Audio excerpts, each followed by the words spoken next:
دوسرا اختلاف ان سے ہوا جنرل فیض کے اوپر۔ اب میں آج ساری قوم کے سامنے رکھنا چاہتا ہوں جو حقائق کیا تھے۔ میں یہ چاہ رہا تھا کہ ان کو یہ سردیوں تک جنرل فیض کو رکھا جائے۔ انٹیلیجنس کا چیف ہے، اس کو ہونا چاہیے، آپ کا بیسٹ کھلاڑی ہونا چاہیے۔ تو جنرل باجوہ کی سوچ تھی کہ اب آ کے یہ ملک ٹھیک کر دیں گے۔ میرا جنرل باجوہ سے کوئی اختلافات نہیں تھے، ہم ایک پیج پہ تھے۔ اس ملک نے بڑا فائدہ ہوا جبکہ پاکستان کی اسٹیبلشمنٹ اور الیکٹڈ گورنمنٹ ایک پیج پہ تھی، اچھے کام ہوئے۔ کرونا کے اندر دنیا نے ہمارا تسلیم کیا جس طرح ہم نے ڈیل کیا، لیکن سب ایک قوم نے مل کے اس سے لڑا۔ اس کے بعد ٹڈی بھی تھی، اس کا ایک آیا وہ بھی، اس پہ بھی بڑا ہمیں خوف تھا۔ تو ہر چیز میں اس وقت ہم اکٹھے چل رہے تھے۔ اختلاف پہلا یہ ہوا کہ ایکسٹینشن کے بعد جنرل باجوہ نے بار بار ہمیں کہا کہ این آر او کو، ان کو این آر او دے دو اور یہ اکاؤنٹیبلٹی سے پیچھے ہٹ جاؤ اور نیب کو چینج کر دو جو اب نیب ہے۔ یعنی نیب کو لاز کو امینڈ کرنا یہ تب سے شروع ہو گیا تھا کہ جیسے آپ امینڈ کریں گے تو یا پولیٹیکل سٹیبلٹی آ جائے گی۔ بیسکلی ان کو این آر او دے دو، جو ہم نے ریفیوز کر دیا۔ میں نے میٹنگ بھی تھی، ایک ہوئی تھی جس میں میرے سینئر منسٹرز بیٹھے تھے، جنرل باجوہ نے یہ تجویز دی، ہم نے کام نہیں کرتے کیونکہ میں تو آیا ہی پالیٹکس میں 26 سال پہلے تھا رول آف لا کے لیے اور انصاف، اور اگر انصاف نہیں ہوتا تو کرپشن ہوتی ہے۔ تو دوسرا اختلاف کدھر ہوا؟ دوسرا اختلاف ان سے ہوا جنرل فیض کے اوپر۔ اب میں آج ساری قوم کے سامنے رکھنا چاہتا ہوں جو حقائق کیا تھے۔ میرا جنرل فیض کو اس وقت میں سمجھتا تھا کہ کیونکہ 2021-22 کی سردیاں ہمارے لیے بڑی مشکل ہوں گی، میں چاہتا تھا کیونکہ افغانستان کا فال آؤٹ آنا تھا، میں یہ چاہ رہا تھا کہ ان کو یہ سردیوں تک جنرل فیض کو رکھا جائے، کیونکہ اگر سب سے مشکل ٹائم ہے تو جو سب سے ایکسپیرینسڈ آپ کا انٹیلیجنس کا چیف ہے اس کو ہونا چاہیے، آپ کا بیسٹ کھلاڑی ہونا چاہیے۔ مجھے تب سے خوف تھا دہشت گردی کا، میں نے بار بار جنرل باجوہ سے بھی بات کی، میں نے اپنی کیبنٹ کو بھی بتایا کہ سردیاں ہمارے لیے مشکل ہیں، کیونکہ ایک پوری تاریخ میں دیکھ رہا تھا، مجھے تو پوری بیک گراؤنڈ پتا ہے اس کی۔ اللہ نے کرم کرنا تھا ایک طرح ہمارے اوپر بھی اور افغانستان کے لوگوں کے اوپر کہ وہ جو امریکن جو ٹرین کیا ہوا تھا افغان فوج، اس نے ہتھیار ڈال دیے۔ پریزیڈنٹ غنی ملک سے چلا گیا افغانستان سے، ایک دم طالبان کی گورنمنٹ آ گئی، کوئی خانہ جنگی سے یہ سارا خطہ بچ گیا۔ اس نے آپ کو اندازہ نہیں کہ پاکستان کے اوپر کتنا فائدہ ہوا اس کا۔ اگر خدا نہ خواستہ خانہ جنگی شروع ہو جاتی ہمیں سب سے بڑا نقصان ہونا تھا۔ اللہ نے کرم کیا، افغانستان کے لوگوں پہ ہمیں بھی بچا لیا۔ اب اس کے بعد کیا ہوا؟ پاکستان، کیونکہ ہم نے دوحہ کے ڈائلاگز جو امریکن اور طالبان کے تھے، ہم نے سب سے زیادہ اس میں پروموٹ کیا، اس کے اندر ہمارا سب سے بڑا کام تھا۔ تو ایک جو گورنمنٹ سب سے پہلے جس کے سب سے اچھے تعلقات تھے افغانستان میں، وہ پاکستان تھا، اور جو دنیا نے ایکنالج کیا کہ جو ایویکویشن ہوئی افغانستان میں، اس میں پاکستان نے سب سے بڑا رول پلے کیا کیونکہ ہمارے تعلقات اچھے تھے۔ اور پھر شاہ محمود قریشی کو میں نے وہاں بھیجا، انہوں نے ان سے میٹنگز کی۔ ہماری کوشش یہ تھی کہ 2500 کلومیٹر کا ہمارا بارڈر ہے افغانستان کے ساتھ، ہمارے تعلقات اچھے ہوں گے تو یہ جو 3 قسم کے دہشت گرد پاکستان میں آپریٹ کر رہے تھے، B L A, T T P اور پھر آئسل، تو ہماری کوشش یہ تھی کہ ہم ان کے ساتھ اگر وہاں سٹیبل گورنمنٹ آ جائے تو پاکستان بچ جاتا ہے دہشت گردی سے۔ او آئی سی کی منسٹرز کی میٹنگ کروائی غالباً دسمبر میرے خیال میں 2021 میں، افغانستان کو ٹاپک رکھا، دنیا کو بتایا کہ افغانستان کی سٹیبلٹی ضروری ہے، جس پہ ایک ہم نے اپنی وجہ بتائی کہ پاکستان میں دہشت گردی کنٹرول کرنے کے لیے سٹیبل افغانستان ضروری ہے۔ کانفرنس کروائی۔ اس کے بعد کیا ہوا کہ اس کے بعد بدقسمتی سے رجیم چینج آ گئی اور ہماری گورنمنٹ کو ہٹایا گیا۔ جب ہماری گورنمنٹ کو ہٹایا گیا تو اس سے پہلے ہماری میٹنگ ہوئی،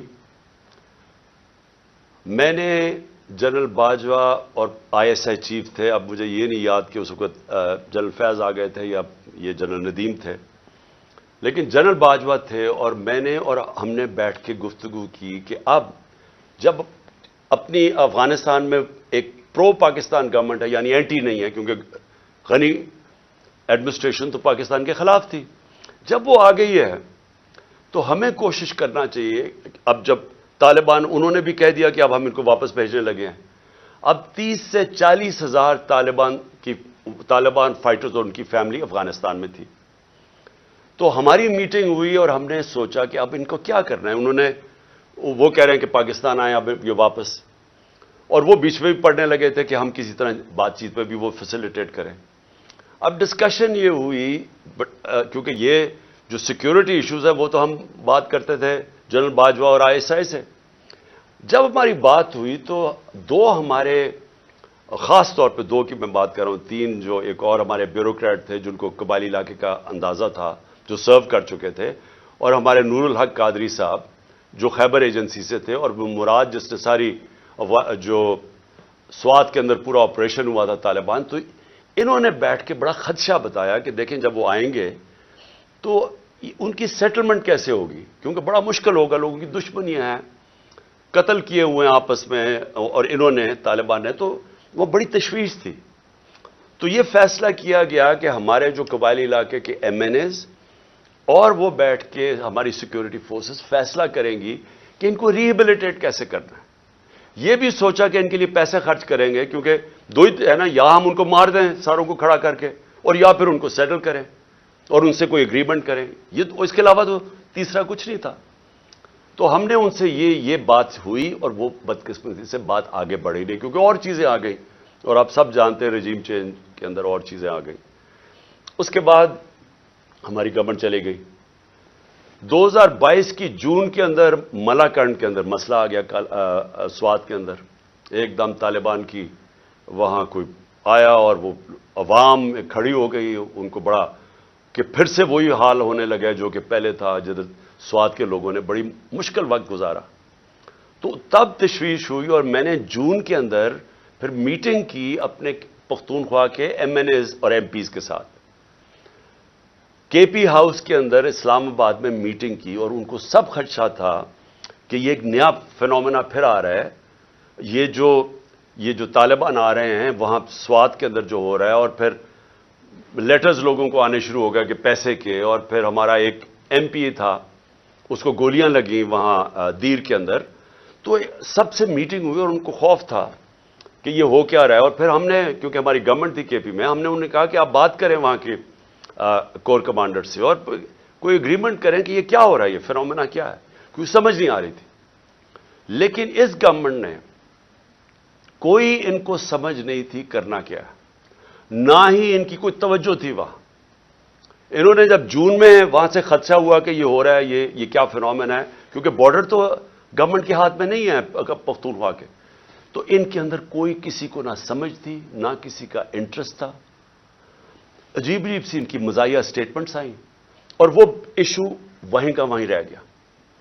اب یہ ایشو آہستہ آہستہ بڑھنا تھا, اور اب جدھر یہ پہنچ گیا ہے, مجھے اب ہوا کیا, جب پولیس پہ جب یہ اٹیک ہوا مسجد کے اندر, تو ابھی وہ لوگ, وہ بیچارے, جو میں پھر سے آج سب کے سامنے, ہم سب کو تکلیف ہے کہ جس طرح کی ہم نے وہ سینز دیکھے ہیں, اور جس طرح وہ پولیس والوں کے اوپر ایک غصہ اور ایک غم طاری ہوا تھا, وہ ہم نے دیکھا سب نے. تو سوال ابھی یہ پوچھا جائے کہ گورنر KP نے ابھی تو لوگوں قبروں میں دفن بھی نہیں کیا, ابھی تو لوگ تکلیف میں ہیں, ابھی تو انالیسس ہی نہیں ہوا کہ یہ ہوا کیا ہے.